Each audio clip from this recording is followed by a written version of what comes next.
Today we're gonna check out the guitar rig of Slipknot guitarist Mick Thomson. I recently went to Stuttgart to the Schleierhalle where his guitar tech Mike Smith walked me behind the stage to show me all the nice gear. Let's go to Stuttgart.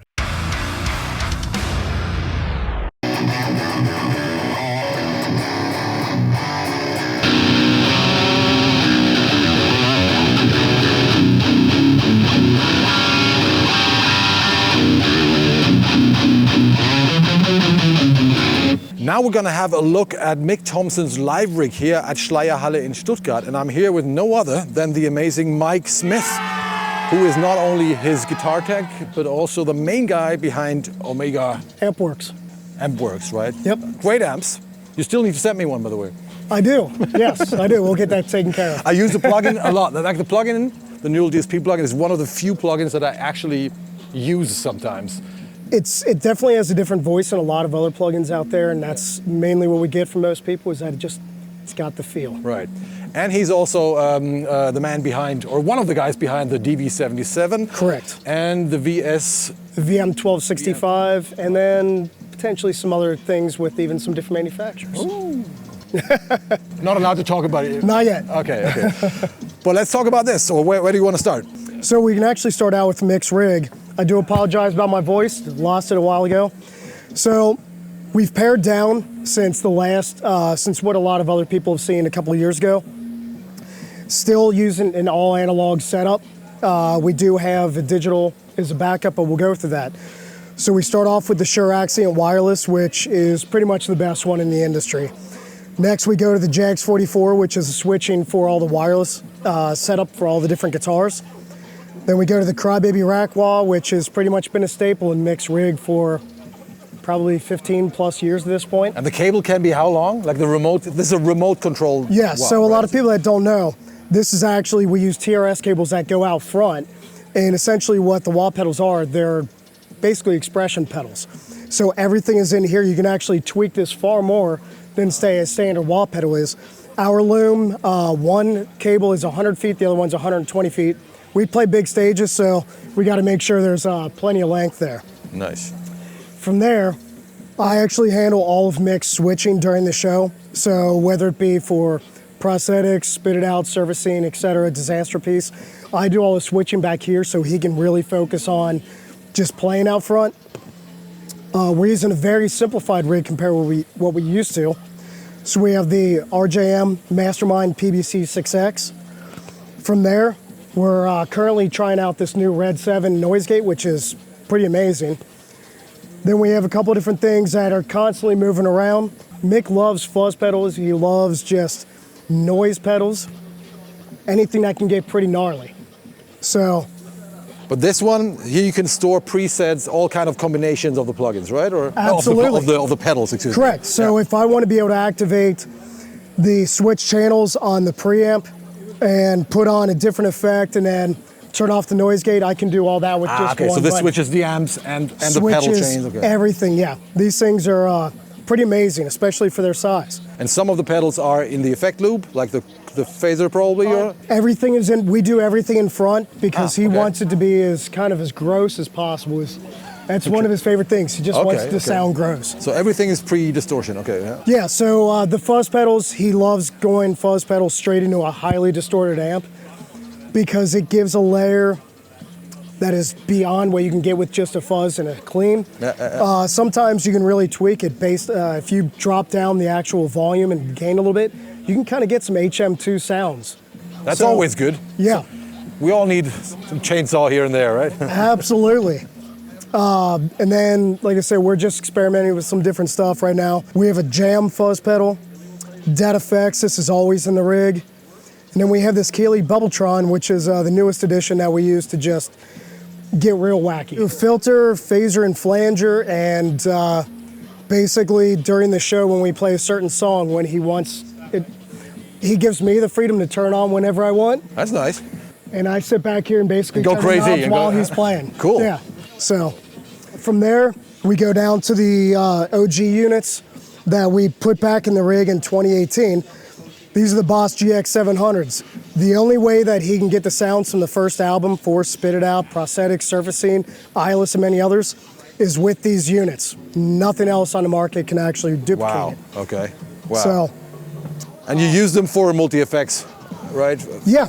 I mean, so he, from the first album, actually before he joined Slipknot, he was using these.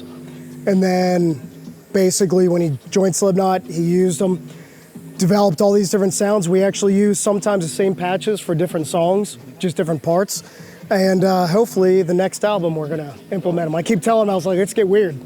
Right, yeah, right. But what is it like? I see it's modulation, delay. Yeah, has built-in preamp, overdrive, distortion. There's a loop built into it, noise gate. So you even use the distortion from it? Oh yeah. Okay. It gets gross. Wow. I mean, when you listen to like the beginning of songs like Eyeless, it's very brash, very trebly, and that was the whole point. Okay. Just to make it as nasty as distortion, possible. okay. Absolutely. Because those are really like early digital 90s distortion, right? 90s digital distortion, absolutely. And like I said before, different bands have used this actually as their main guitar tone over the years, and it works. You can get them to sound decent. Yeah, if that's what you're looking for. And these days, it's way more about sounding unique than sounding good. Yeah, individuality in tone is, in my opinion, better than actually just having the perfect tone. Exactly, yeah. Because everybody knows the most iconic bands all have their own sound. So from there, the main actual sounds come from a prototype preamp that we built for them. It's all tube, and that goes into a prototype power amp. We can't go into too much detail about this just yet, but just know that we do plan on releasing it. But those are obviously Omega amps, right? Yeah. Omega amp works, correct. We tried some digital stuff. As you can see right here, we have a quad Cortex. This is basically just a backup for this rig, that if this goes down, we use this. Okay, so you have profiles of the amp, and then you can switch, okay. Yeah. They sound phenomenal. They really do. But there is a feel difference. There is a sonic difference. And when we presented this to Mick for him to try out, he was like, I have to use that live, and he's been happier than ever with this tone. Okay, so that's gonna be his signature model sooner or later. Absolutely. Nice. And yes, rack gear, because rack gear is just cool. Yeah, coming back. Soldano just came back, and everybody freaked out, right? Exactly. So the power amp, we're also using some tubes that not many people use. We won't go into that right now. Okay. But when he was using the Obsidian, we were using KT66s, which not many people really tried for metal. Yeah, right. 88s, but not 66, Yeah, and basically it seemed like there was kind of a big surge in sales of the KT66, according to Tube Amp Doctor and a couple of companies. Okay. After people started seeing him use that.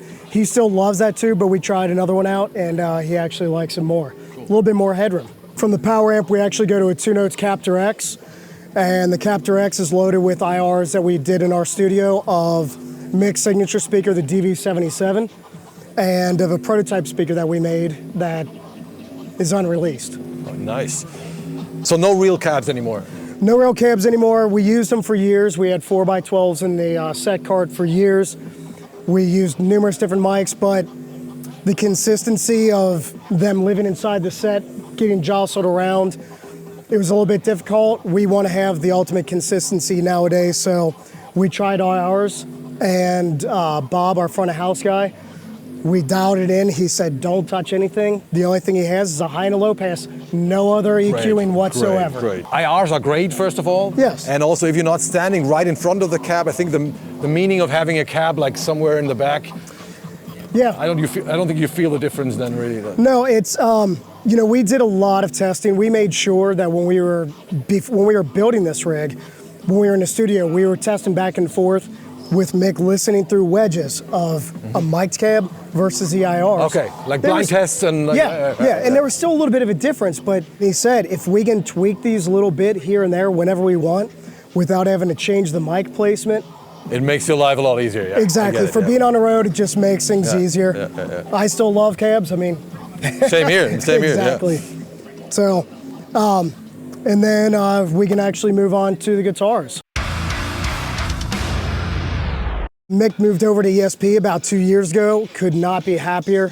A lot of people were very curious because he's been coming out with all these different colors and different shapes, and That's not normally him. Usually he's a black guitar guy or a white guitar guy. I'm surprised here, yeah.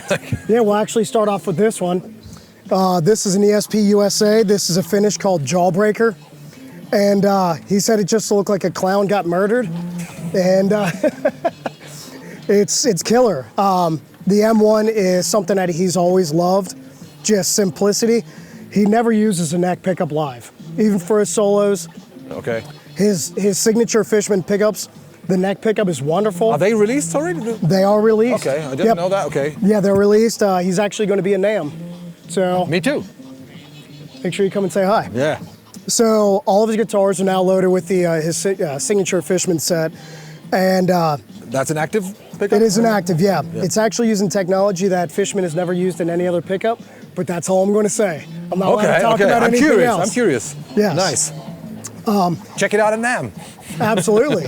This was a limited model that was done by Diablo Guitars. Okay. So this is liquid metal pink. The Not finish, exactly black either. No, the finish is absolutely ridiculous. Yeah, these things sound killer. This is one that he got from the Axe Palace. Another single pickup Horizon. Beautiful. This finish is called Obsidian. This is a custom shop order. Wow. He saw it, and the funny thing is, with the exception of I think 2 guitars in here, he's bought every single one. He just keeps on buying them because he sees these different ones. He wants to support local businesses, and why not? Cool. You know? And how many guitars is he actually playing during a show? Typically between 6 and 7. Yeah, every time there's a break, he comes back, we swap guitars. Okay. Number one, because some songs like different sounds, and every one of these guitars sound slightly different than one another. We actually have been taking notes sonically of what each one sounds like. So when we go into the studio, if he's like, well, I want to do something that's a little bit tighter, a little bit faster, to this guitar, this one's better for solos, etc. And tuning stays the same, or is that different? Yep. For this run, everything is in drop B. This is the 25th anniversary of the first album, so it's all songs from the first album. Okay, We'll move on to something like this one right here.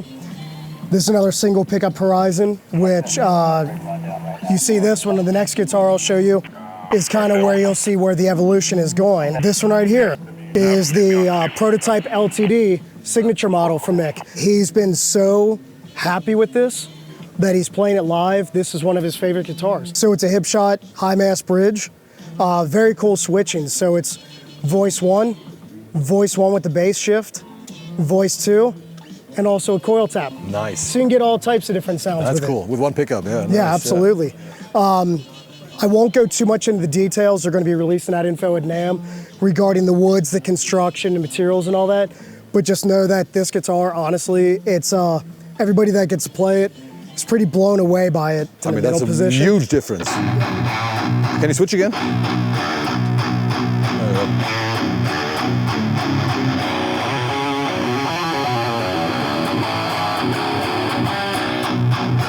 And then in the top position, top position all the way up, that is the more passive voice. Gets a little more farty in the lows, right? Really good though with a overdrive. Yeah, right. And the last one we'll show you real quick is another model that kind of gives a little glimpse into what could potentially be. So this is an M2 converted to an M1, where ESP actually made a custom aluminum pickguard. So very cool. And if you see them with the bridge, they are all locked, even though this one I have to set up fully, but they are all locked. Okay. Yes. He never messes with them. He just likes the fine tuner. He likes the feel. Okay. Yeah. I'm really curious how this is going to sound today. So hopefully good. Yeah, thank you very much. Thank you very much. Thank you. Let's check out the show.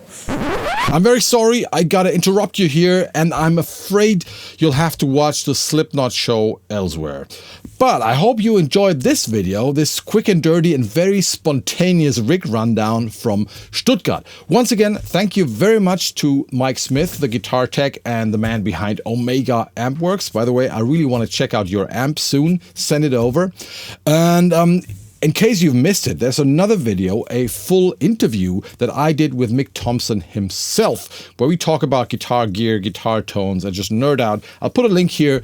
Check it out. And don't forget to explore this channel as well. It is packed with guitar and recording and mixing content. Very nerdy stuff as well. If you are into high-gain guitar tones and metal music, check it out. There are interviews with experts, there are guitar gear reviews, recording gear reviews, blah, blah, blah. And don't forget to subscribe to this channel, ring the bell. That's all for today. I see you in hell, motherfuckers. Bye-bye.